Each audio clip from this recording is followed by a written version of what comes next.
बिस्मिल्लाहिर्रहमानिर्रहीम, अस्सलाम वालेकुम। हमारी Syria time news programme views time आवा यहाँ महताब अली नूर। नाज़रीन, सब खां पहिरियां त ज़िक्र कयूं गुज़िरियल ॾींहं जो जॾहिं ख़ासि तौर ते टाइम न्यूज़ ते इन मामले ते तमामु वॾो इशू कयो वियो ऐं प्रोग्राम व्यूज़ टाइम में पाण ॻाल्हि ॿोल कई ऐं वरी सिंध हुकूमत जा जेके अहम अॻवान आहिनि सूबाई वज़ीर सरदार शाह इस्माइल लाहू साहब जो मौक़िफ़ बि जेको वरितो आहे उन्हनि बि इन अमल जी सख़्तु लफ़्ज़नि में मज़म्मत कई। मुतालबो इहो कयो वियो त होलीअ जो ॾिणु जेको आहे उहो तालीमी इदारनि में मल्हाइण ते जेका हायर एजुकेशन कमीशन तरफ़ां पाबंदी लॻाई वई आहे उहो फ़ैसिलो वापसि वरितो वञे, छाकाणि त होली न रुॻो हिंदू भाइर ऐं भेनर पर मुस्लमान बि मल्हाईंदा आहिनि ऐं वॾे जोश ऐं जज़्बे सां तालीमी इदारनि में इहो ॾिणु जेको आहे मल्हायो वेंदो आहे। टाइम न्यूज़ ते ट्रांसमिशन सूबाई वज़ीरनि जो मौक़िफ़ हलण खां पोइ वरी व्यूज़ टाइम में जॾहिं असां सिंध जे दानिशवरनि सां इन मामले ते ॻाल्हि ॿोल कई, उन्हनि जो मौक़िफ़ वरितो त उहो मौक़िफ़ सोशल मीडिया ते हलण खां पोइ हायर एजुकेशन कमीशन पारां उहो जेको नोटिफिकेशन हुयो शाइस्ता सुहेल साहिबा जेका एग्ज़ेक्टिव डायरेक्टर आहे हायर एजुकेशन कमीशन जी, उन्हनि पारां जारी कयो वियो हुयो, उहो वापसि वरितो वियो ऐं इहो चयो वियो त उन नोटिफिकेशन खे ग़लति अंदाज़ में पेश कयो वियो आहे ऐं अहिड़ी नियत जेका आहे हेक जी न हुई। हेक रुॻो तालीमी सरगर्मियूं जेके आहिनि शागिर्दनि जूं उहे वधाइण जी ॻाल्हि कई हुई, पर मां खे हिकु भेरो ॿीहर यादि ॾियारियूं त उन नोटिफिकेशन में वाज़े तरीक़े सां लिखियलु आहे त असां शागिर्दनि खे बहितर शागिर्द सां गॾु बहितर इंसान बणाइणु चाहियूं था ऐं होली जहिड़ा जेके ॾिहाड़ा आहिनि उहे तालीमी इदारनि जे अंदरि न मल्हाइणु घुरिजनि ऐं वाइस चांसलर जेके आहिनि उहे इन अमल ते सख़्तीअ सां अमल कराइनि। इन मामले में इन मामले ते ॻाल्हि ॿोल कंदासीं त हिकु त सिंध जे दानिशवरनि पारां टाइम न्यूज़ पारां इहे मुतालबा अचण खां पोइ हेक पारां इहो नोटिफिकेशन वापसि वरितो वियो, ज़ाहिरी ॻाल्हि आहे, इहा हिकु सुठी ख़बर आहे। उनखां पोइ ज़िक्र कयूं त वज़ीर आज़म शहबाज़ शरीफ़ साहब फ्रांस में मौजूदु आहिनि। फ्रांस में ग्लोबल फिनेंसिंग पैक्ट जेको आहे इहो सरबराही इजलास आहे बेसिकली, जंहिंमें शहबाज़ शरीफ़ साहब शिरकत कनि पिया, वफ़द सां गॾु उते वियल आहिनि, कुझु वफ़ाक़ी वज़ीर बि उन्हनि सां गॾु आहिनि। उते उन्हनि जी साइड लाइन ते मुलाक़ात थी आहे IMF जी जेका मैनेजिंग डायरेक्टर आहे क्रिस्टालिना जॉर्जिया। इन मुलाक़ात दौरान वज़ीर आज़म शहबाज़ शरीफ़ क्रिस्टालिना जॉर्जिया खे जेके मुआशी बहितरी जे लाइ क़दम खयां विया आहिनि उन्हनि बाबति बि आगाह कयो ऐं खेसि ॿुधायो त असां IMF जा समूरा शर्त जेके आहिनि उहे पूरा करे चुका आहियूं ऐं हाणे उमेदु ज़ाहिर कयूं था त कर्ज़ु जेको आहे असांखे उहो तमामु जल्द मिली वेंदो। क्रिस्टालिना जॉर्जिया त अहिड़े क़िस्म जी का ॻाल्हि न कई, पर छा रुॻो उमेदूं करण सां या इन मुलाक़ात खां पोइ उमेदु करे सघे थी त IMF पारां कर्ज़ु जेको आहे उहो मिली वेंदो या का क़िस्त मिली वेंदी या को आसिरो दिलासो आहे ऐं केसि ताईं इन्हनि आसिरनि दिलासनि ते हलंदासीं। उनखां पोइ मुआशी माहिर ऐं जेको वफ़ाक़ी वज़ीर आहिनि इसहाक़ डार साहब नाणे वारा, उन्हनि क़ौमी असेंबली जे इजलास में अॼु ख़िताबु कयो आहे। उन्हनि सिंध जे ॿोॾि मुतासिरनि जो ज़िक्र कयो। हाणे इन ते थोरो गौर करण जी ज़रूरत आहे त इसहाक़ डार साहब अॼोके ख़िताब दौरान गुज़िरियल साल जेका सिंध में ॿोॾि तबाही मचाई उनजो ज़िक्र कयो। उन्हनि जो चवणो त हाणे वफ़ाक़ी हुकूमत सिंध जे ॿोॾि मुतासिरनि जे लाइ मास्टर प्लान जोड़ींदी ऐं इहो प्लान जोड़ियो वेंदो, मतिलबु अञा इन प्लान जा के आसार नज़र न पिया अचनि पर इहो प्लान जोड़ियो वेंदो। हू चवनि पिया त गुज़िरियल साल आयल ॿोॾि जेका आहे उन $300 अरब जो मुल्क खे नुक़सानु पहुचायो ऐं सिंध में घणी तबाही मचाई ऐं सिंध जे ॿोॾि मुतासिरनि जे लाइ फ़ौरी तौर ते असांखे $100 अरब जी ज़रूरत हुई। ऐं उन्हनि हिकु वॾी दावा कई त बेनज़ीर इनकम सपोर्ट प्रोग्राम जे ज़रिए $80 अरब जेके आहिनि उहे असां मुतासिरनि में विरहाए चुका आहियूं। इहे $80 अरब हेॾी सारी वॾी रक़म आहे, उहा वई केॾांहुं उनजो त को पतो नथो पवे। उनखां पोइ चवनि पिया त सिंध हुकूमत जेका आहे उन ॿोॾि मुतासिरनि जी बहालीअ जे लाइ उन्हनि जे घरनि जो मनसूबो जोड़ियो आहे, जंहिं ते अक्सर ॻाल्हाईंदा रहिया आहियूं। पीपल्स हाउसिंग कंपनी जेका आहे उहा ॿोॾि मुतासिरनि जा घर ठाराईंदी, पर कॾहिं इन जी शुरूआति थींदी इहो बि हिकु सुवालु आहे। पर इसहाक़ डार जो चवणो त ॿोॾि मुतासिरनि जे घरनि जी तामीर जे लाइ जेके $50 अरब घुर्बल आहिनि उन्हनि मां $25 अरब वफ़ाक़ी हुकूमत ॾींदी। उनखां पोइ हिननि चयो त K4 मनसूबो जेको कराची जे लाइ पाणी जो वॾो मनसूबो आहे उन में बि सिंध हुकूमत सां सहकार कयो वेंदो। उनखां पोइ मुस्तहिक़ औरतुनि जी जेका मदद आहे उहा वफ़ाक़ी हुकूमत जी ज़िम्मेवारी आहे। हिननि मामले ते ॻाल्हि ॿोल कंदासीं ऐं जेको पैनल असां सां अॼु मौजूदु आहे उनजो तारीफ़ असां कराईंदा हलूं। सीनियर तजिया निगार आहिनि एम्बेसडर डॉक्टर जमील अहमद ख़ान साहब असांखे जॉइन कयो आहे। नसीर मेमूर साहब आहिनि असां सां गॾु, प्रोफेसर डॉक्टर इनाम भट्टी साहब ऐं डॉक्टर अयूब शेख साहब असां सां गॾु आहिनि ऐं उन सां गॾोगॾु नफ़ीसा शाह साहिबा, डॉक्टर नफ़ीसा शाह MNA आहिनि पीपल्स पार्टी जूं ऐं ख़ासि तौर ते कुझु ॾींहं अॻु बिलावल भुट्टो ज़रदारी स्वात में जेको जलसो कयो हुयो ऐं वज़ीर आज़म खे वार्निंग ॾिनी हुई त जेसि ताईं बोर्ड मुतासिरनि जे लाइ फंड्स जारी न थींदा त असां बजट मंज़ूर थियणु न ॾींदासीं वफ़ाक़ जी। उनखां पोइ अहसन इक़बाल ऐं ॿियनि जी तनक़ीद जो जवाबु जेको आहे उहो पीपल्स पार्टीअ में नफ़ीसा शाह ॾिनो हुयो, उहे बि असांखे जॉइन कंदियूं। प्रोफेसर डॉक्टर इनाम भट्टी साहब, thank you so much sir. अव्हां खां शुरूआत कयूं पिया। गुज़िरियल ॾींहुं असां सां गॾु न हुयो, पर होलीअ वारो ॾिणु जेको आहे उहो तालीम इदारनि में मल्हाइण ते हेक पारां पाबंदी लागू कई वई हुई ऐं सिंध जे दानिश्वरनि पारां, तज्ज़े निगारनि ऐं घणघरनि पारां मुतालबो कयो वियो त इहो हुकुम फौरी तौर ते वापसि वरितो वञे ऐं इहो हुकुम अॼु वापसि थी चुको आहे। इहा सुठी ख़बर आहे, पर बोर्ड मुतासिर जेके आहिनि उन्हनि जा अहंज अञा घटिजण जी का उमेद नज़र न पई अचे ऐं वफ़ाक़ी हुकूमत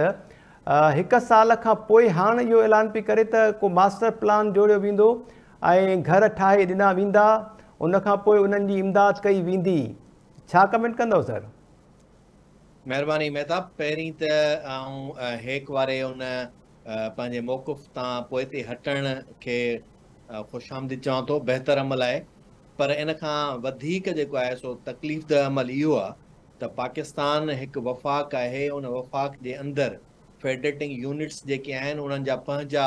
सक़ाफ़ती ऐं उन्हनि जा पंहिंजा क़दीमी हिकिड़ा रीतूं रस्मूं ऐं रवायतूं आहिनि, जिन खे जेकॾहिं वफ़ाक़ी कोई इदारो इन तरह सां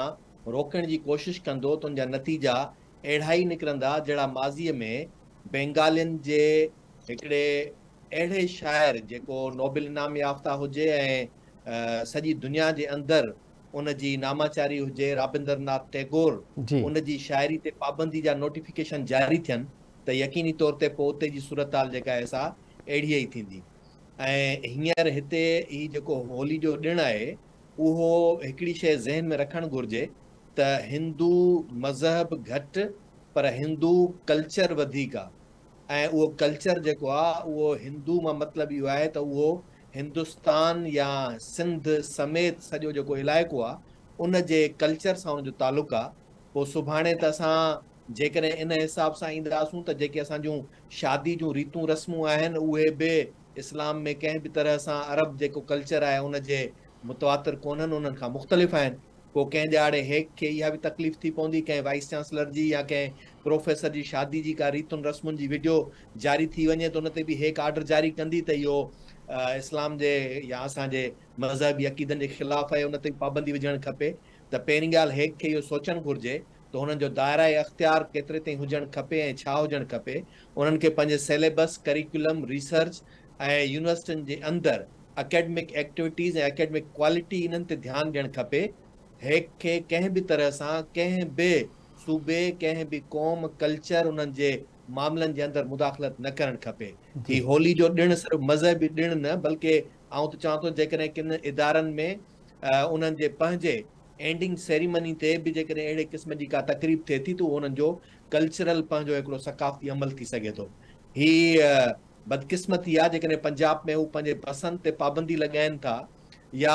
पंजाब जे अंदरि जेको आहे सो जेको ॾींहुं हिकिड़ी भेण पंहिंजे भाउ खे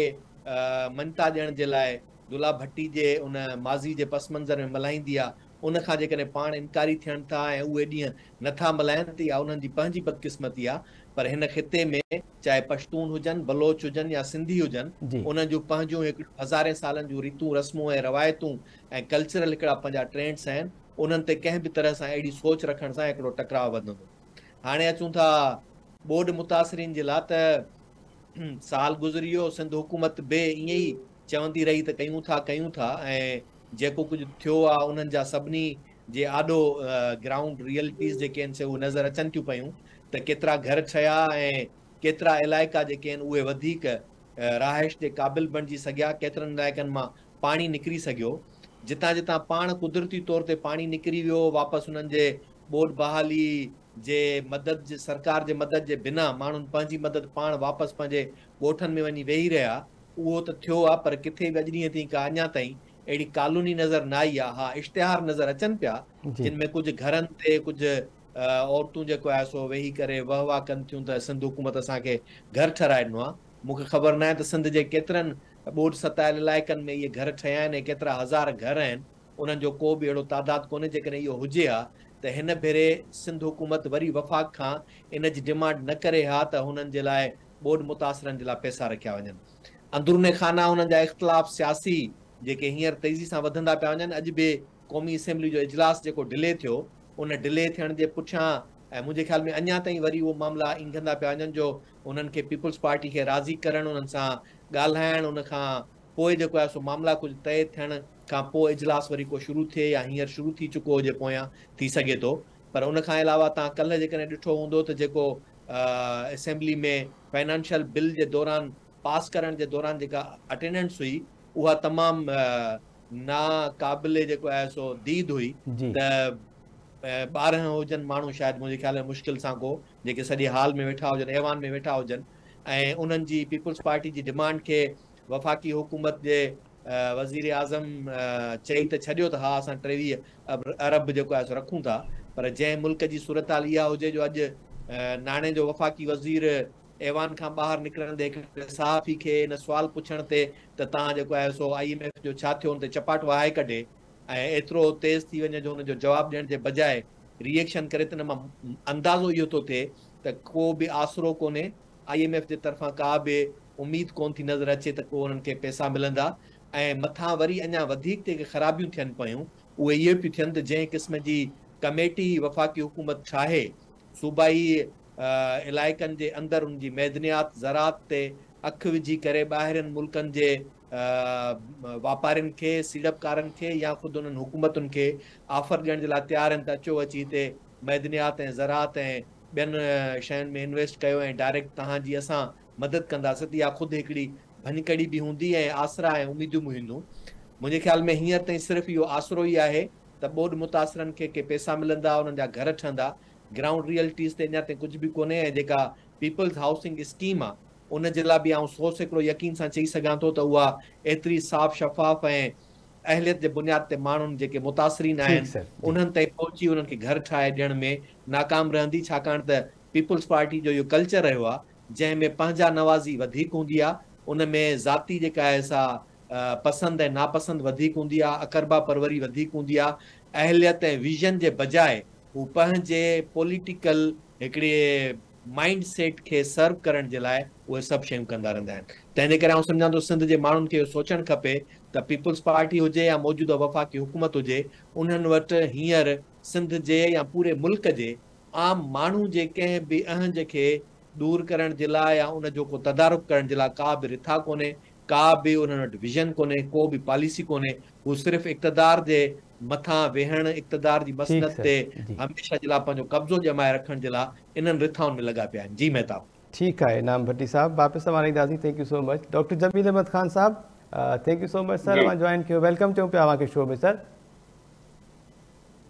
जी जी जमील साहब, ग्लोबल फाइनेंसिंग पैक्ट जेको आहे कॉन्फ्रेंस इहा थी रही आहे पेरिस में, फ्रांस जे शहर में। वज़ीर आज़म शहबाज़ शरीफ़ साहब वफ़द सूदो हुते मौजूदु आहिनि ऐं उते साइड लाइन ते उन्हनि जी मुलाक़ात थी आहे IMF जी MD क्रिस्टलिना जॉर्जिया सां। वज़ीर आज़म साहब उन्हनि खे यकीन ॾियारियो त असां समूरा शर्त बि पूरा कया आहिनि, IMF जा मुआशी सुधारा बि आंदा आहिनि ऐं उमेदु ज़ाहिर कई त हाणे असांखे IMF जो कर्ज़ु जेको आहे उहो जल्द मिली वेंदो। त छा उमेदु करण सां रुॻो कर्ज़ु मिली वेंदो? बेसिकली रुकावटूं छा आहिनि जंहिंजे करे अञा ताईं असां हिन कर्ज़ जे लाइ वाझायूं पिया, इलाज मिनथू पिया कयूं सर? न, उमेद करण में को हर्ज न आहे। प्राइम मिनिस्टर साहब त जॾहिं खां वठी चार्ज वरिती आहे प्राइम मिनिस्टर प्रीमियरशिप जी, उन वक़्त खां वठी उमेद सां आहे ऐं उन लिहाज़ सां हाणे वारो वज़ीर बि उमेद सां आहे ऐं उमेद रखियो वेठो आहे। पर उर्दू वारी उमेद सां आहे न आहे सर, सिंधी वारी उमेद न, इहा ॿी वारी आहे। इहा जो नाणे सिंधी वारी 10 महीननि खां वधीक न हलंदी साईं, 9 महीना वधी विया। छो जे नवंबर लास्ट ईयर जेको नवंबर में इहो असां IMF जी एग्रीमेंट कयो होसीं, IMF जो असां प्रोग्राम साइन कयो हो इमरान खान जी हुकूमत। नाउ उन सिग्नेचर खां पोइ आई असांजी मखलूत हुकूमत या PDM जी हुकूमत खे बि उहो वाइदनि ते हले थी पई ऐं उमेद ऐं आस ते हले थी पई त हू उन उमेद ऐं आस ते अञा ताईं हलनि था पिया। साइड लाइन जी जेका मीटिंग आहे उन जी अफ़ादियत ऐं अहमियत उहा न हूंदी आहे, उनखे केॾी महिल हैंड शेक मीटिंग बि चवंदा आहिनि। उन में बसि थोरो ब्रेक थ्रू हूंदो आहे, कंहिं बि क़िस्म जो फ़ैसिलो न थी सघंदो आहे उन में, छो जे उन में मुतलके टीमूं न हूंदियूं आहिनि ऐं उते टेक्निकल फीडबैक न हूंदो आहे। फ़क़ति टॉकिंग पॉइंट हूंदा आहिनि पूरा, उन टॉकिंग पॉइंट जे मूजिबि बसि हिकिड़ी प्रेज़ेंट्री, हिकिड़ो हाल अहिवाल, हिकिड़ी अख़लाक़ियात, उन जे मुताबिक़ ॻाल्हि ॿोल थी पवंदी आहे। बाक़ी हाणे बहरहाल तंहिं हूंदे बि IMF जे MD मैनेजिंग डायरेक्टर उन ॼाणाए छॾियो पंहिंजो मौक़फ़ प्राइम मिनिस्टर खे, ऐं प्राइम मिनिस्टर बि उनखे याददानी कराई त मां पहिरियां बि 27 तारीख़ तव्हां सां ॻाल्हायो, वरी बि तव्हां सां ॻाल्हायां थो पियो, असां सभु शर्तूं मुकमल करे छॾियूं, पर IMF जो मौक़फ़ जेको कंट्री असांजो रिप्रेज़ेंटेटिव आहे पाकिस्तान में, उहो ॾेई चुको आहे त तव्हांजो बजट जेको आहे उहो सस्टेनेबल न आहे, छो जे तव्हांजे टैक्स रिफॉर्म जेके तव्हां वाइदा कया उहे तव्हां इन बजट में पेश न कया आहिनि, शामिल न कया आहिनि। अहिड़ी खोड़ सारी ॿियूं शयूं त उन जे मूजिबि नथो लॻे त ही IMF जो जेको आहे तव्हांखे बजट खां पहिरियां या इन हुकूमत में बजट खां पोइ को नए सिर सां ही प्रोग्राम लाइ अप्लाई कंदा। ही जेके लास्ट 2 किस्तूं जेके आहिनि इहे नथी सुझनि त इहे रिलीज़ थींदियूं, छो जे रिलीज़ थियणी हुजनि हा त इन हुकूमत खे आहे साल थी वियो आहे ऐं ज़रूरु रिलीज़ थी वञे हा, पर अञा बि जेके ऑब्जेक्शन्स आहिनि, अञा त स्टाफ लेवल जी मीटिंग ते एग्रीमेंट न थी आहे। इन खां बाद नेक्स्ट 3 हफ़्तनि जो प्रोग्राम बोर्ड जो शाया थी चुको आहे, उन में काई अहिड़ी मीटिंग न रखी आहे जंहिंमें पाकिस्तान जो केस डिस्कस थींदो, त ही त टेक्निकली बि पॉसिबल न आहे, त नथो लॻे। बाक़ी ऑप्टिक्स ठीकु आहिनि, ज़ाहिर प्राइम मिनिस्टर आहे सॼे मुल्क जो, ऐं उहो वियो आहे त कुझु त पंहिंजे क़ौम खे ॾेखारनि था, मां एफर्ट कई, असां बिल्कुलु सारायूं था पिया त प्राइम मिनिस्टर हिते एफर्ट कई, वञी मिलियो आहे MD सां, पर उन खड़तेल पहिरियां बि असांखे ख़बर हुई त छा निकिरंदो, ऐं हाणे त ख़ैर साम्हूं ॻाल्हि अची वई आहे त छा उन जो उन में नतीजो निकितो, छो जे अहिड़नि मीटिंगनि में साइड लाइन वारी मीटिंगनि में स्ट्रक्चर्ड डिसीजन न थींदी आहे, माना को अहम डिसीजन न थी सघे। जीअं त मां पहिरियां अर्ज़ु कयुमि त उन में जेके टेक्निकल टीमूं साथ ॾींदियूं आहिनि, उहे पेपर ठाहींदियूं आहिनि, उहे ठहियल न हूंदा आहिनि, फ़क़ति नॉर्मल क़िस्म जी हिकिड़ी टॉक हूंदी आहे, ऐं उहे कैमरे लाइ, ऐं इहे मीटिंगूं वधि में वधि 10-15 मिंट खां वधीक थींदियूं बि न आहिनि। इन करे इन में उमेदु रखणु त उहो मां सम्झां थो त उहो बि गैर वाजिबी आहे त माण्हू उमेदु रखे त इन में इहो थी वेंदो। बसि इहो हाणे सब्र ऐं शुक्र सां पाकिस्तानी क़ौम बिना IMF प्रोग्राम जे गुज़ारो करण जी कोशिशि करे, उन जा जेके असरात थींदा IMF जे इन न मिलण जे करे, उमेद आस जेका आहे हू चाइना जे बेल आउट ते आहे हुकूमत खे, ऐं असां बि सम्झूं था पिया त जेको थोरी घणी जेका मदद करे सघंदो उहो चाइना करे सघंदो। बाक़ी त कल्ह जेका इकोनॉमिक फैसिलिटेशन काउंसिल जेका ठाही आहे, उन जे मां पंहिंजे आर्टिकल में बि लिखियो आहे त पहिरियां ई जेके 4 कंट्रीज़ आहिनि, 5 कंट्रीज़, त उन्हनि सां ॻाल्हि ॿोल थियल हुई, उन्हनि इहो सजेस्ट कई त तव्हां अहिड़े क़िस्म जो फ्रेमवर्क ठाहियो जेके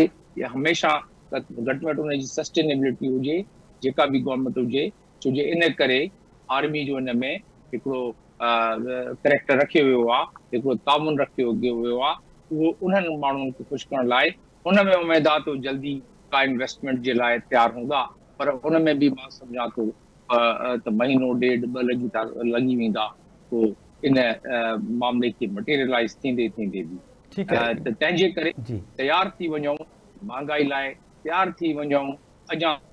सख़्तियूं सठण लाइ तयारु थी वञूं, त जेके टाइम जी मानी मिलंदी आहे असांजे माण्हुनि खे, उन्हनि में बि कटौती करणी पवंदी। जी डॉक्टर साहब, इंटरनेशनल जेको सिनेरियो आहे उनखे बि अवां काफ़ी क्लोज़ली मॉनिटर कयो पिया, ॾिसो पिया, अवां लिखियो बि आहे तमामु घणो मुख़्तलिफ़ अख़बारुनि में। ग्लोबल फाइनेंसिंग पैक्ट जेको आहे, इहा बेसिकली छा जी कॉन्फ्रेंस आहे? इन कॉन्फ्रेंस मां का उमेद रखी सघिजे थी, छाकाणि त माहौलियाती तब्दीली वारी जेका वफ़ाक़ी वज़ीर आहे सेनेटर शेरी रहमान, उन उते बि इहो चयो आहे त हाणे ईंदड़ कुझु वक़्त में ग्लेशियर्स जॾहिं पघिरजंदा त वरी अञा कंहिं ख़तरनाक ॿोॾि जो इम्कान जेको आहे उहो हुन ज़ाहिर कयो आहे, ख़ासि तौर ते गिलगित बल्तिस्तान इन्हनि इलाइक़नि में। पर अव्हांखे ख़बर आहे त इन्हनि इलाइक़नि में मां पाणी जेको आहे जेकॾहिं ग्लेशियर्स पघिरजंदा त उहो वरी हेठि ई लहंदो ऐं पोइ लामाला सिंध में ईंदो सर इहो पाणी बि। हाणे उहो बि ॾिसो न, हाणे जेको पैटर्न थी वियो आहे त असांखे त तयारु रहणु खपे, ख़ासि तौर ते सिंध में, त इन में पाणी अची जेॾी महिल हिते पवंदो आहे, पोइ बरसाति बि पवंदी आहे त नुक़सान जो त ख़दशो रहंदो आहे। पर रहियो सुवाल त हिन मीटिंग जेके ग्लोबल फाइनेंसिंग पैक्ट समिट जेका आहे इन में तक़रीबन 50 कंट्रीज़ आहिनि, 50 मुल्क आहिनि हिन में, ऐं इन्हनि जो तरीक़ो ई आहे त मैकेनिज़म तलाश कंदा आहिनि ऐं इन में जेके इन जा चैलेंजिस आहिनि त फाइनेंशियल सस्टेनेबिलिटी छा थी रहे डेवलपमेंट कंट्री जी, तो उन लिहाज सां ख़ासि तौर ते environment, energy and climate change लाइ त उन ते डिबेट थींदी आहे, उन ते डिस्कशन थींदी आहे, उन ते रस्तो तलाश कयो वेंदो आहे त कीअं इनखे मुंहुं ॾियण लाइ इहे फाइनेंशियल रिस्ट्रक्चरिंग छा कंदासीं। पर इन जो को ट्रिकल डाउन इफेक्ट थींदो आहे। हालांकि प्राइम मिनिस्टर जी की नोट स्पीच बि आहे हिन में, उन में प्राइम मिनिस्टर चवण वारो आहे त असां जेके असां सभिनीनि खां इफेक्टेड यानी सभिनीनि खां मुतासिरा मुल्क आहियूं क्लाइमेट चेंज में। उनखे त यूनाइटेड नेशन जो सेक्रेटरी जनरल बि चई चुको आहे त पाकिस्तान जेको आहे उन्हनि गुनाहनि जी सज़ा थो भोगे जेको गुनाह उन्हनि कयो बि न आहे। माना उनजी कंट्रीब्यूशन 1% खां बि घटि आहे कार्बन एमिशन में, ऐं क्लाइमेट चेंज जो असर सभिनीनि खां वधीक इन ते पियो आहे। त प्राइम मिनिस्टर पंहिंजी स्पीच में ज़िक्र कंदो, पर तव्हांजे सवाल जो जवाबु इहो आहे त इहे समिट्स थींदियूं आहिनि, इन में एलोकेशन जेके पेरिस क्लब जा एलोकेशन पैसा पिया आहिनि तक़रीबन जेके 100 बिलियन खण कंट्रीब्यूशन जा, उन जो मैकेनिज़म खे थोरो सवलो कराए वठनि असांजा मेंबर कंट्री पाकिस्तान ख़ासि तौर ते, त उन मां कुझु पैसा मिली था सघनि। पोइ दफ़े जेके पैसा एलोकेट थिया आहिनि उन मां कुझु पैसा मिली था सघनि, त उन लिहाज सां ॾिठो वञे त शायदि थोरी घणी ज़रूरु इन में फ़ाइदे जी उमेद आहे, प्रोवाइडेड त ही असां वारा माण्हू उनखे फॉलो अप करे सघनि। जे फॉलो अप न करे सघंदा उन में त ॾिसो न, हाणे इन में काफ़ी अफ़साना खोड़सारा आहिनि त ग्रीन इंफ्रास्ट्रक्चर जो बि बारे ॻाल्हाईंदा, उन सभु आई उन जे मुतालिक़ बि ॻाल्हाईंदा, SDG जे मुतालिक़ बि ॻाल्हाईंदा, उन मुतालिक़ सॉल्यूशन तलाश कंदा। त इन लिहाज सां ॾिठो वञे त इहो आहे, इन में जेको अफ़सानो वधीक आहे, हक़ीक़त इनखे ठाराइण लाइ उन में काफ़ी महिनत करणी पवंदी। ईअं न थींदो त हाणे असांजो जेको आहे बजट जो मसइलो आहे, महांगाई जो मसइलो आहे, असांखे एतिरा पैसा मिली वेंदा त असां क्लाइमेट चेंज जी करे कुझु डॉलर पाकिस्तान में अची वेंदा, उनखे टाइम लॻंदो, एतिरो सवलो न आहे त महीने ॾेढ 3 महीननि में अची वञे। ठीकु आहे। डॉक्टर जमील अहमद ख़ान साहब, कुझु ॾींहं पहिरियां बजट स्पेशल प्रोग्राम दौरान तव्हां हिकु कमेंट कयो, उन कमेंट ते हवाना बि वापसि ईंदासीं, पर उन खां पहिरियां प्रोफेसर डॉक्टर इनाम भट्टी साहब खां उन मामले ते थोरो कमेंट वठी वठूं। इनाम भट्टी साहब, डॉक्टर जमील अहमद ख़ान साहब ऐं तव्हांखे यादि हूंदो मुआशी ॿाहिरि आहिनि असद अली शाह जिलानी साहब, इन्हनि ॿिन्ही जी राय इहा हुई त हीउ जेको बजट आहे उहो IMF जे शर्तनि मूजिबि न आहे, ऐं जॾहिं असां ॿीहर IMF ॾांहुं वेंदासीं त पोइ विदिन 2 to 3 months जेको आहे इहो बजट वरी मुकमल तौर ते तब्दील थी वेंदो ऐं बदिलाइणो पवंदो। अव्हांजो छा ख़्यालु आहे, बेसिकली रुकावटूं जेके आहिनि उहे इहो बजट ई आहे या बजट खां पहिरियां बि त काफ़ी मामला हुआ, IMF जे हिन लोन मिलण में काफ़ी देरि थी वई आहे? पहिरीं त मुंहिंजे ख़्याल में बजट खां पहिरीं बजट जे लाइ ॿुधण में इहो आयो ऐं मीडिया ते बि रिपोर्ट थियो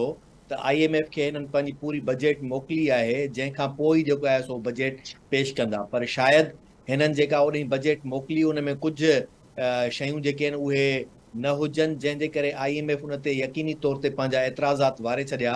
ऐं IMF पाकिस्तान जी बजट अचण खां पोइ उन ते अदम इत्मीनान ॾेखारियो। मूंखे जेको अंदाज़ो आहे उहो वधीक डॉक्टर जमील साहब बि ॿुधाए सघियो थो, हिकिड़ियूं शयूं जेके रिपोर्ट थियनि थियूं, हिकिड़ियूं रिपोर्ट नथियूं थियनि। अंडर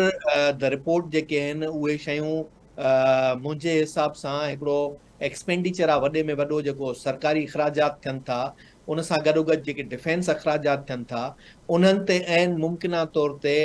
IMF जा एतिराज़ात हूंदा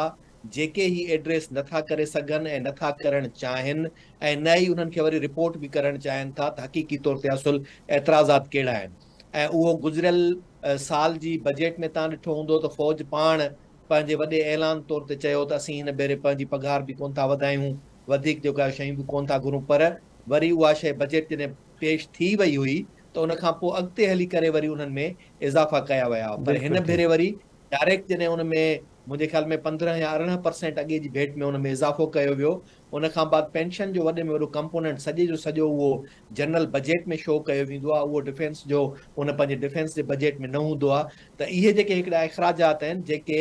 कंहिं बि तरह सां नॉन डेवलपमेंट एक्सपेंडिचर्स में अचनि था ऐं इन्हनि ते ई उन्हनि खे एतिराज़ात हूंदा जेके ही एड्रेस नथा करे सघनि न ई करे सघंदा। ऐं IMF जी हतल इम्कान कोशिशि इहा हूंदी त इन्हनि शयुनि में घटिताई अचे। हाणे उन घटिताई न अचण जो जेको सबबु आहे उहो लाज़मी तौर ते ई रीजनल हिते जी जेका सूरत हाल आहे, अफ़गानिस्तान आहे, हिंदुस्तान आहे, उन्हनि जी जेका सिचुएशन रहे थी उन में डिफेंस जो पंहिंजी हिकिड़ी डिमांड रहे थी। हाणे या त उन में जेके हिकिड़ियूं जेके ऐं वरी तव्हां हिकिड़ो ॿियो बि इंडिकेटर ॾिसंदो त गुज़िरियल आउं सम्झां थो 3 या 4 ॾींहं ई थींदा जंहिंमें प्राइम मिनिस्टर साहब बाक़ाइदे पंहिंजी हिकिड़े हंधि स्पीच में चयो त जेके आलमी क़ुवतूं ख़ासि करे अमेरिका ऐं इहे असांखे अहिड़े तरीक़े सां ट्रीट न कनि ऐं असां बि कुझु करणु चाहियूं था। उन खां पोइ हुन इहो बि चयो त असीं पाड़ेसरी मुल्कनि सां मुआइदा करणु चाहियूं था, अमन अमान सां रहणु चाहियूं था। उन में हुन खुलियो खुलायो इंडिया, ईरान, अफ़गानिस्तान टिन्ही ऐं बशमूल चाइना जो बि नालो खयों। हाणे इहे सभु शयूं इंडिकेट थियूं कनि त या त हिननि ते इंटरनेशनल प्रेशर इहो आहे त इन क़िस्म जे किन मुआइदनि में वञो जिन मुआइदनि खां पोइ तव्हांजा इहे डिफेंस जा एक्सपेंडिचर्स घटिजी सघंदा। ॿी सूरत में कॾहिं बि इहे घटिजी नथा सघनि। त हाणे जेको असुल सूरत हाल आहे उहा इहा आहे त बजट जो वॾे में वॾो हिसो असांजो वञे ई इन्हनि ख़र्चनि में थो जेके कंहिं बि तरह सां जेकॾहिं न घटिजंदा त मुल्क जी कंहिं बि तरक़ीअ जो को रस्तो नज़र कोन थो अचे। तव्हांजा जेके इकनॉमिक इंडिकेटर्स आहिनि जेके तव्हांखे सनत खे वधाए ॾियनि, जेको तव्हां वटि प्रोडक्शन इंडस्ट्री वधे, प्रोसेसिंग इंडस्ट्री वधे, जंहिंसां तव्हां वटि जेको आहे सो इंटरनेशनल एक्सपोर्ट थिए, उन खां पोइ वापसि तव्हां वटि उन जे बदिले में डॉलर अचे। अहिड़ी जॾहिं तव्हां वटि सूरत हाल पैदा ई न थींदी त उहो कीअं थींदो? उन में हिकिड़ो वॾे में वॾो सबबु रहे थो तव्हांजी पॉलिटिकल अनस्टेबिलिटी। उन खां पोइ तव्हांजे अंदरि मुल्क जी जेका सूरत हाल आहे उन में को बि साज़गार माहौल कोन्हे। तव्हां अॼु पाण हुकूमत जॾहिं इहो क़बूल थी करे त हू हिकिड़ो अहिड़ो टास्क फोर्स ठाहींदा या अहिड़ी एपेक्स कमेटीज़ ठाहिनि था जंहिंमें वफ़ाक़ी हुकूमत, उन जा वज़ीर, ख़ुदि आर्मी जो चीफ जेको आहे उहो बि उनजो हिसो हूंदो। पोइ वरी हेठि उनजा बोर्ड ठहंदा जेके वन विंडो ऑपरेशन तहत जेके इंटरनेशनल इन्वेस्टर्स अचनि उन्हनि खे उहो मदद फराहम कंदा ऐं ख़ुदि क़बूल पिया था कनि त असां वटि ब्यूरोक्रेसी ऐं ॿिया के मामला अहिड़ा आहिनि जेके उन्हनि में रुकावटूं विझनि था जंहिंजे करे उहे को बि इन्वेस्टर अचण लाइ तयारु न आहे। पर हक़ीक़ी तौर ते इहा शइ साबित थियल आहे त पाकिस्तान जे अंदरि करप्शन जो बाज़ार एतिरो गरम रहे थो ऐं ॿियो उन में जेका असांजे तंग नज़री असांजी जेको विजन जी खोट आहे, पॉलिटिकल लीडरशिप हुजे तोड़े ब्यूरोक्रेसी हुजे, उन्हनि वटि सिर्फ़ु पंहिंजी ज़ात ताईं उन्हनि जी हर क़िस्म जी पॉलिसी महदूद हुजे थी। उहो उन खां ॿाहिरि ॾिसी नथा सघनि, निकिरी नथा सघनि, जंहिंजे करे इहे सभु शयूं थियनि पियूं। न त ॿी सूरत में आउं सम्झां थो त का बि पाकिस्तान जे अंदरि अहिड़ी सूरत हाल कोन्हे जो को असीं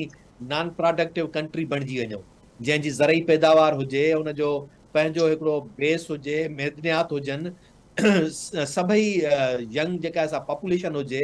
मेन पावर हुजे तव्हां वटि एतिरो सारो त हिकिड़ा मुल्क त अहिड़ा आहिनि जिन वटि सिर्फ़ु ऐं सिर्फ़ु मेन पावर आहे। हू उन जे बदिले में बि दुनिया जे इन्वेस्टर्स खे वठी था अचनि त उहा असां वटि मेन पावर आहे, बाक़ी तव्हांखे शयूं असां मुहैया करे ॾियूं था, अचो अची हिते पंहिंजी इन्वेस्टमेंट करियो। त असां वटि हेतिरे यंग मेन पावर जेको किरोड़े रुपया ॾेई करे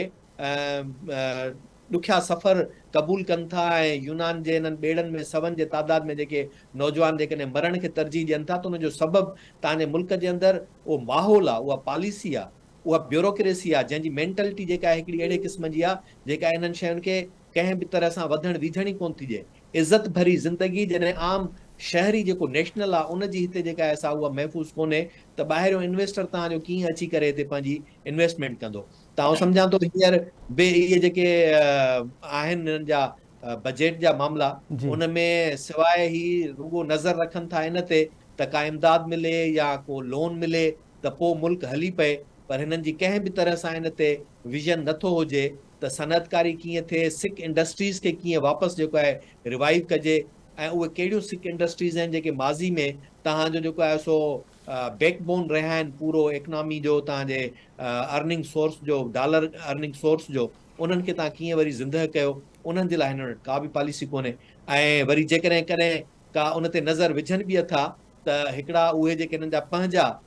वज़ीर मुशीर जेके वेठा आहिनि हुननि सां गॾु कैबिनेट में, उन्हनि जूं इंडस्ट्रीज़ जेके आहिनि उन्हनि खे कीअं सपोर्ट करणी आहे, उन्हनि खे कंहिं तरह सां सरकारी ख़ज़ाने मां को मदद ॾियणी आहे, अहिड़ियूं पॉलिसियूं त ठही थियूं वञनि, पर as a whole general benefit जे लाइ बाय डिज़ाइन मुल्क खे पंहिंजे पेरनि ते बीहारण जे लाइ पॉलिसियूं तव्हांखे घटि नज़र ईंदियूं। जी मेहताब। ठीकु आहे प्रोफेसर डॉक्टर नाम भट्टी साहब, thank you so much sir.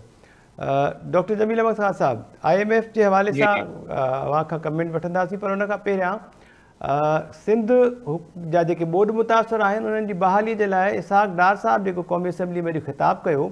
1 साल खां वधीक अरसो गुज़री वियो आहे। हाणे उहे क़ौमी असेंबली में फरमाइनि पिया त असां सिंध हुकूमत सिंध जे बोर्ड मुतासिरनि जे लाइ मास्टर प्लान जोड़ींदासीं, उन्हनि खे घर ठहिराए ॾींदासीं, औरतुनि जी इमदाद जेका उहा बि असांजी ज़िम्मेवारी आहे, उन्हनि खे बि इमदाद ॾींदासीं, मतिलबु ही फ्यूचर जूं ॻाल्हियूं कयूं अथऊं। ऐं उन्हनि दावा कई त 80 अरब रुपया जेके आहिनि उहे बेनज़ीर इनकम सपोर्ट प्रोग्राम तहत हिन वक़्त ताईं विरहाए चुका आहियूं। 80 अरब रुपया उहे त किथे नज़र न पिया अचनि। पीपल्स हाउसिंग कंपनी घर ठाहिण शुरू न कया आहिनि अञा ताईं। हाँ ने उहे जेके गिमिक्स आहिनि, उहे ड्रामा आहिनि जेके पहिरियां थींदा रहिया आहिनि। को नई ॻाल्हि त आहे न। हाणे उन्हनि जेके बि खाता हुया सभिनीनि खे जोड़े, सभिनीनि खे मिलाए सिंध जे खाते में उन्हनि रखी छॾियो आहे। हीअ ॻाल्हि नथो करे त सिंध जे तरफ़ां डिमांड आई आहे वॾे वज़ीर जे तरफ़ां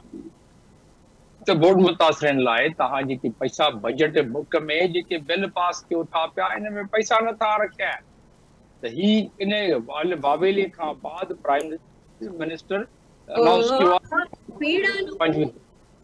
25 अरब ॾियूं था पिया, ऐं उन 25 अरब में बि अञा बजट बुक में जेॾी महिल बिल पास थींदो त ख़बर पवंदी त प्राइम मिनिस्टर जी अनाउंसमेंट इहा उन में रिफ्लेक्ट आहे या न आहे। त बाक़ी रहियो हाणे बेनज़ीर इनकम सपोर्ट प्रोग्राम में अॼु खां त नथो हले, इहो पहिरियां खां हले थो पियो। कैश डिस्ट्रीब्यूशन थी ऐं ज़ाहिर आहे उन में तव्हांखे टेंजिबल त का शइ नज़र न ईंदी। उन में बि असां रिपोर्ट कंदा आया आहियूं त जेके पैसा मिलंदा रहिया आहिनि उन में जेके विराईंदा पैसा उहे ई उन्हनि मां कटौती करे जेके काउंटर ते हूंदा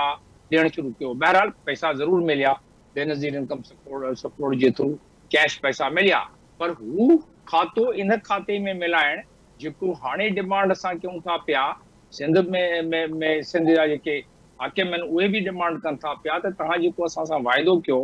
उहो वाइदो तव्हां पूरो न कयो आहे 5 साल जेको तव्हां प्राइम मिनिस्टर जो कयो। त उन जी ॻाल्हि बजट में करे उन खां अलावा हाणे जेके बि ख़र्च पहिरियां थिया आहिनि उहे असांजे खाते में विझी, ऐं ॿियो ॿी ॻाल्हि त हू हाणे प्लान जोड़ंदो आईंदे लाइ मां सफ़ीर साहब बहादुर सां मुंहिंजी बि मुलाक़ात थी, जेको अमेरिका जो सफ़ीर आहे दिसंबर जे महीने में, ऐं उन ज़माने में बि जेको असांखे तासुर मिलियो इहो ई हो त असांजी प्लानिंग जेका असांखे सॼो मनसूबो जोड़णो हो, जेको असांखे पूरो प्रोजेक्ट ठाहे ॾियणो हो बोर्ड जे मुताबिक़, उहा हुकूमत उन्हनि खे न ॾिनी। उन्हनि खे हू तयारु हुया कि असां मदद कयूं, ॿिया डोनर्स जेके हुया उहे बि तयारु हुया, ऐं मुंहिंजी मुलाक़ात थी ॿियनि सां बि त हू उन्हनि खे उन वक़्त ताईं असां वटि को अहिड़ो प्रोजेक्ट बेस मनसूबो ठाहे न ॾिनो होसीं। मूंखे शक आहे त उहो प्रोजेक्ट बेस मनसूबो ठाहे डोनर्स खे असां न ॾिनो हूंदो अञा ताईं। इन करे त हाणे थो चवे पंहिंजो नाणे वारे वज़ीर कि असां उनखे सभु इहो जोड़े मनसूबो जोड़े असां उनखे ॾींदासीं। त इनखे फ़िलहाल पंहिंजे माण्हुनि लाइ उन्हनि खे फ़क़ति एतिरो सम्झणु घुरिजे त न ख़ज़ाने में पैसा आहिनि, न को IMF ॾिए थो पियो, न फ़िलहाल ॿियनि किथां इशारो थो मिले त नाणे वारो वज़ीर जेको आहे कटौती शटौती किथां करे जे असांखे ॾेई सघे त ॾेई सघंदो। अदरवाइज़ जेके बजट उन पेश कयो आहे उन बजट में त को अहिड़ी ॻाल्हि न आहे। लिहाज़े हाणे ॾिसूं त इहा ॻाल्हि किथे बीहंदी ऐं केतिरो असां हिन मामले में प्रेशर विझी था सघूं सिंध जे तरफ़ां त असांजे माण्हू रुली विया आहिनि। साल थी वियो आहे, साल खां मथे थी वियो आहे, अञा ताईं हुनजी जेका रिहेबिलिटेशन उहा न थी आहे पूरी छा, अञा त हुन खां कुझु परसेंटेज बि न थी आहे। त उन लिहाज़ सां हाणे ॾिसूं त केतिरो प्रेशर विझूं था पिया, पर इन में मूंखे उमेदु आहे इहे पॉलिटिकल गिमिक्स आहिनि, इलेक्शन कैंपेन मूंखे वधीक थी नज़र अचनि, बाक़ी इन में को आस उमेद घटि आहे। जी ठीकु आहे डॉक्टर जमील अहमद ख़ान साहब, लास्ट कमेंट अव्हां खां काइंडली ब्रीफ कजो। कुझु ॾींहं पहिरियां बजट स्पेशल प्रोग्राम में अव्हां जी ऐं असद अली शाह साहब जी राय इहा हुई त बजट जेका आहे उहा जॾहिं ॿीहर असां IMF ॾांहुं वेंदासीं त पोइ इहा मुकमल तौर तब्दील थी वेंदी। ऐं मां चयो त 3 महीननि में हुकूमत खे मिनी बजट आणणी पवंदी। हाणे बि ईअं पिया ॾिसो रुकावट जेका आहे उहा हिन वक़्तु मौजूदा सूरत हाल में बजट आहे। न मौजूदा सूरत हाल में पहिरियां त इन बजट ते इहा ऑब्जेक्शन आहे न IMF खे त तव्हां जंहिं ॻाल्हि ते इतफ़ाक़ कयो आहे उन ॻाल्हि खे तव्हां इन बजट जी किताब में शामिल न कयो आहे, माना टैक्स बेस पंहिंजो न वधायो आहे तव्हां। ठीकु सर। इनाम भट्टी साहिबु जीअं चवे पियो इहो बि असां हुन सां कमिट करे रहिया हुआसीं कि असां पंहिंजो ख़र्चु घटाईंदासीं। मां पहिरियां बि ज़िक्र कयुमि त 6,50,000 असां वटि एम्प्लॉइज़ आहिनि जेके डिवोल्यूशन ऑफ पावर जे करे उते वेठा आहिनि फेडरल गवर्नमेंट में, ऐं उन्हनि मां अधु खां वधीक उहे उन्हनि खे माण्हू गोल्डन हैंडशेक ॾेई पियो सघे या सूबनि में उन्हनि जी ट्रांसफर करे पियो सघे जेके ख़ाली वेकेंसियूं हुयूं, उनजो ख़र्चा बर्दाश्त कयूं। पोइ असांजा जेके आहिनि 500 जे क़रीब असांजा मुख़्तलिफ़ डिपार्टमेंट जेके ऑटोनमस बण त IMF इहो थी चवे त तव्हां जेको इहे वाइट एलिफेंट्स जेके रखिया आहिनि इन्हनि जो तव्हां को कढो हल, छो जो हीअ तव्हां पैसा पियारियो था पिया। असां उन्हनि तमामु घटि मुल्कनि में आहियूं त असां तक़रीबन 14.6 ट्रिलियन जो असां बजट जो तख़मीनो रखियो आहे। असां उगाड़ियूं था पिया टैक्स खां 9.2 और 9.4 ट्रिलियन जी। असांखे जो टोटल असांजी डेट आहे न डॉलर शालर खे मिलाए उनखे रुपीज़ में कन्वर्ट कयो इंटरनल एक्सटर्नल 60 ट्रिलियन 60 अरब न 60 खरब उन जी असां वटि कर्ज़ आहे। हाणे इन सूरत में असां कहिड़ी उमेद रखी था सघूं जेसीं ताईं त तव्हांजे सवाल जो जवाबु मुख़्तसर ते असांखे बिल्कुलु इहो मिनी बजट आणणो पवंदो, बजट जी शक्ल तब्दील थी पवंदी। उन खां अलावा तव्हांखे नओ IMF तव्हांजी ॻाल्हि ई न ॿुधंदो नए प्रोग्राम में वञण लाइ, इन खां टफ तव्हांजा जेके कंडीशंस हूंदा। जी ठीकु आहे, thank you so much sir. Doctor Jameel Ahmed Khan साहब वॾी महिरबानी अवांजी। प्रोफेसर डॉक्टर इनाम भट्टी साहब अवांजी वॾी महिरबानी। डॉक्टर नफ़ीसा शाह साहिबा पीपल्स पार्टी जे MNA उन्हनि सां राब्तो करिणो हुयो पर वक़्त सां राब्तो न थियण जे करे उहे जॉइन न करे सघियूं आहिनि। नाज़रीन ॻाल्हि ॿोल कईसूं, वज़ीर आज़म शहबाज़ शरीफ़ पेरिस में मौजूदु आहे, फ्रांस जे शहर में, उते उनजी मुलाक़ात थी आहे। साइड लाइन ते IMF जी जेका मैनेजिंग डायरेक्टर आहे क्रिस्टलिना जॉर्जिया।